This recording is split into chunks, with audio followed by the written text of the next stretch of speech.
Just on my way in to drive a truck. Been doing it for about 12 years, I think.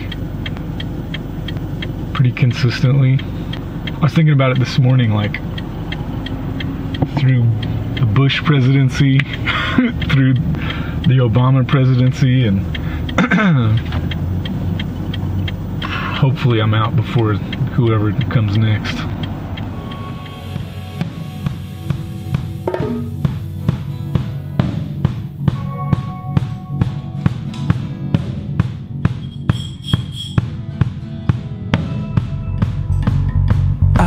Heard a song in the static, a song that we used to sing. Wait for me, wait for me, wait for me.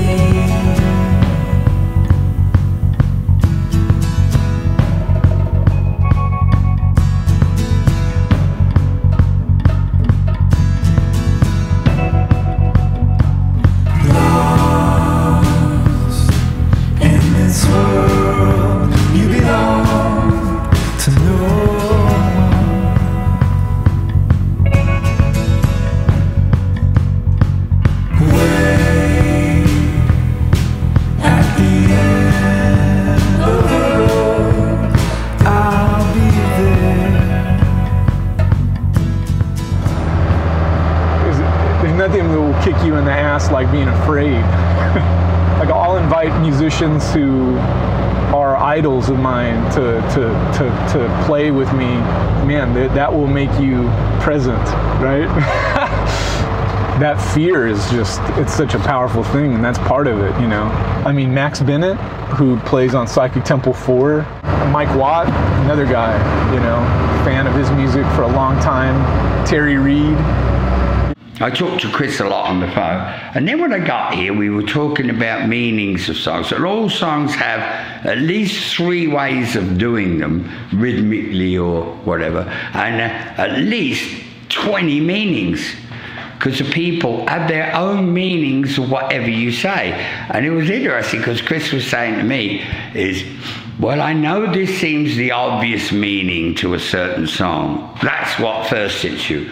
But there's other, not hidden messages, there's other ways of looking at it. And I think what it is, because as I read his lyrics and things, he keeps them very plottedly simple.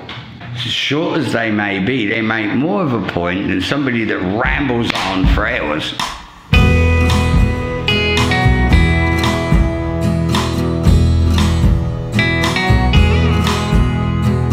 I saw a child, naked and wild. Look it up in your dream dictionary. A virgin came down. The difference in me between the first Psychic Temple record and Psychic Temple 4 is vast. I'm just a different person in a lot of ways. I'm the same person in a lot of ways. Like, my sensibilities are similar, but I'm a better musician, and I'm a better producer, and I'm a better composer, and I don't want to keep doing the same thing over and over again. So, well, yeah. And the organ is what, like, it's kind of like holding down that quarter note pulse in the 10. And I don't want to pull too much from that. Right. I mean, if you play a root instead of a major seven. Yeah, exactly. Yeah, it's gonna help. Yeah. Can I hear that real quick? Yeah, yeah. 1, 2, 3, 4.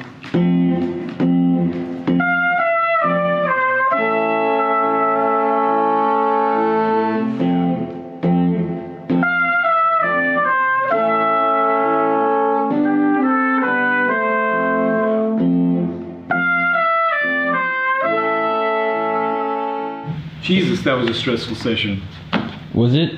Yeah. Didn't feel like it from our perspective. Well, for me, you know, it was like, okay, I hadn't conducted before, so that was a little, that was one thing. we were having some technical issues with cabling and, you know, things just not sounding right. Yeah.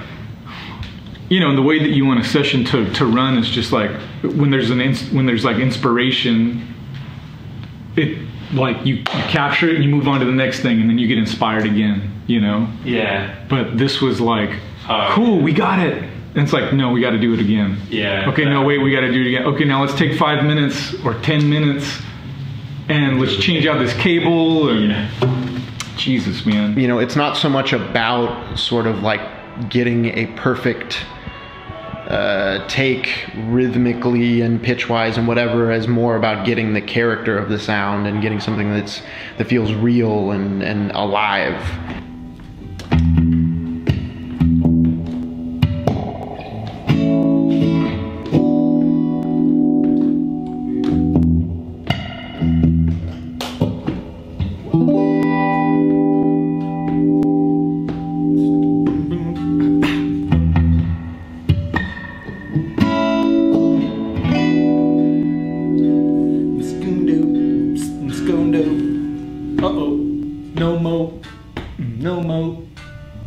Can't get that Phil Collins out of me. He really understands like musical personalities and creates really interesting situations where people who might not otherwise play together are all of a sudden in the room making music, and it's like, it's dynamic because of that. It's different, it's exciting, it's kind of dangerous sometimes. Like he gets musicians out of their elements, gets them playing something that they wouldn't normally play. Maybe you get a jazz player and now we're doing a rock tune, or vice versa, or something like that. And so yeah, he's like the orchestrator. He creates these musical situations and kind of lets things unfold, and that's why people love playing with him. That's why you get musicians who've been playing with him for 20 years and they still love to come out into his sessions. I think it's like a good casting agency too. Yeah. Like this actor would be really interesting.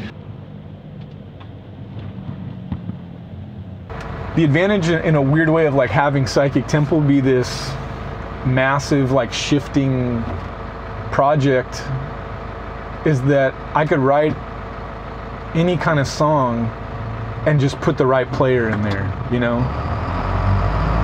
There's a beauty to having like a traditional group as well, but for me, I like that the palette has a few more colors in it, you know?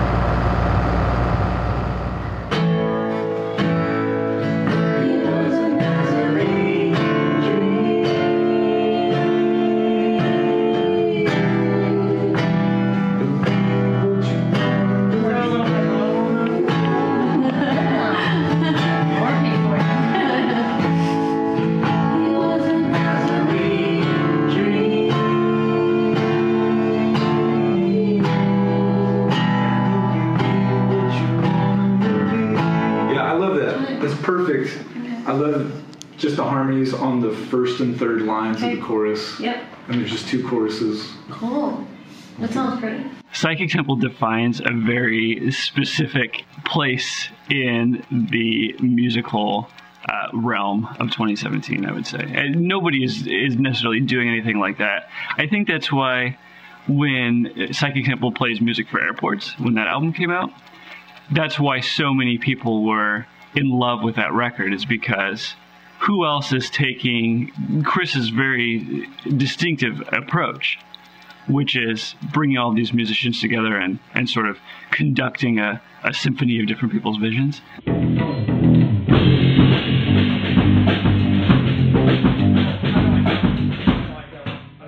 about 1, 2, yeah. 1, 2.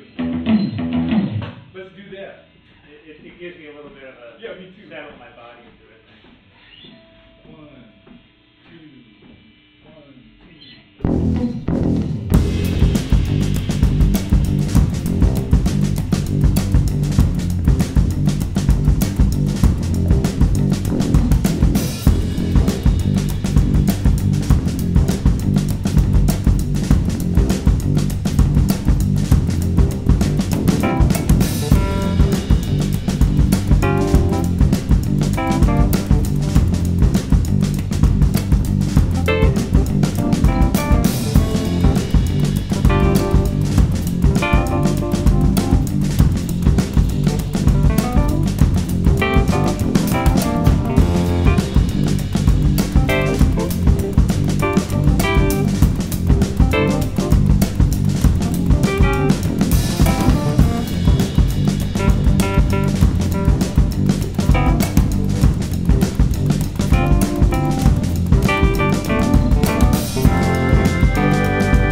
fit in with the overall music? Maybe not. Good. I don't really know. Yeah, I don't know. Maybe it doesn't fit in with where its place. I mean, it's got its own place.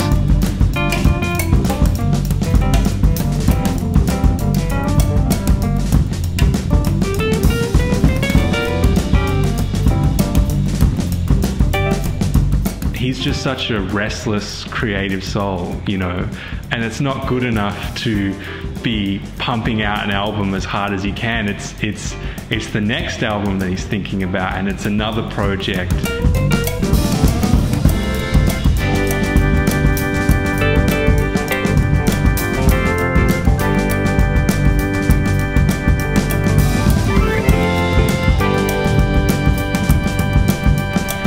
I think Chris is pretty successful in what he does. He's passionate, and he has a vision, and he's bringing it to life.